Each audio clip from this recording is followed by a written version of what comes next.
things you can handle. But I like to share also that it's interesting to know I had a brother named Shmuel, and he was 13 and a half years old. And my parents escaped Hitler. My father was a chazan in Vienna in 1939 when Hitler came to power. And they took the president of my father's shul, who was only Orthodox at the time, to the roof of the synagogue and pushed him over and killed him. And then they came and they knocked on the door of my father's house looking for the cantor of the synagogue. My father, zufällig, everybody knows everything, wasn't there at the time. He came home and in 15 minutes packed up 2 generations and ran with his children for his life. And then he finally came to America. And my brother Sammy, before his bar mitzvah, said, Daddy, I want to go to New York to yeshiva. There's no yeshivas in Atlantic City, where I was born and raised, and where my brother grew up, where my family is from. Atlantic City, New Jersey. There's 8,000 Jews, no yeshiva. There's public school and then Hebrew school. So my father said, you can't go this year, I'm afraid of the traffic. That's when he was 13. He was 13 and a half. In Atlantic City, he was killed in a car accident. My brother said, you're not getting it together? Okay. So the idea is that a year later, I was born. So my father at the funeral was screaming, "Kaddish noch mein Kaddish." That was the slang expression once upon a time. If you only had a ben yochid, so that was called your Kaddish. That's the little boy that's going to say Kaddish to you. But my father was already 46 years old, and here is the funeral of his son saying Kaddish if he's Kaddish. So,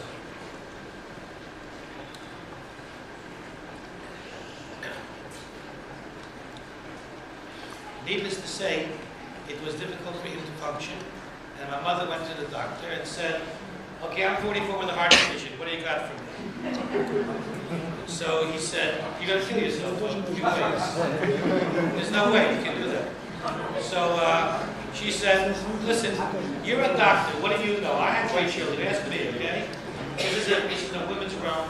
You're a doctor." So what happened is that a year later, my mother was pregnant with me, and the doctor said, "Must be a tumor. There's no way that this is a pregnancy." And they took what, now, no one here would remember, but at that time there was something called a rabbit test. To find out if a woman was pregnant or not, they did something called a rabbit test. Now, we're from Atlantic City, it's a small town, 35,000 people. So 60 miles away, 1 hour, my parents went to Philadelphia, did the rabbit test, they went home. 2 weeks later, they get the results.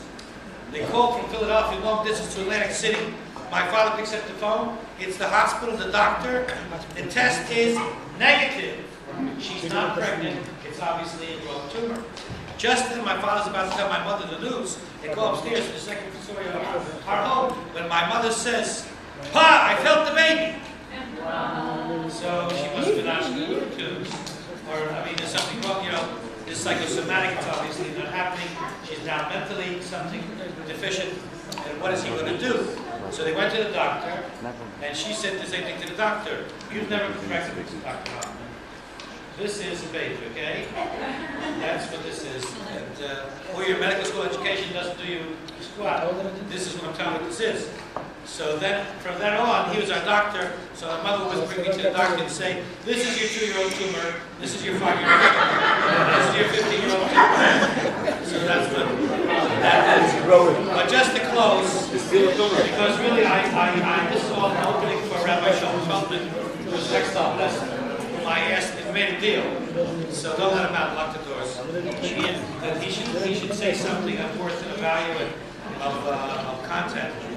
But I imagine just to myself, and this is the punchline, where this will end, my parents at the funeral of my brother, thinking what a horrendous tragedy this is, and there's no respite, there's no silver lining, there's no gold at the end of the rainbow. It's nothing. It is what it is. There's a death in the family. 13 and a half years old. He's not coming back. That's it till Mashiach comes. What do they feel like? What was their pain? And their guilt feeling, etc., and everything that goes along with it. then, when it far-sighted, it means if they had looked 65 years into the future, they would have seen yours truly right over here. Plus everything else you get with it. And now, for us, the great merit of being in a Knesset Sefer Torah, it's going to last forever. Shul is Torah. Thanks for listening.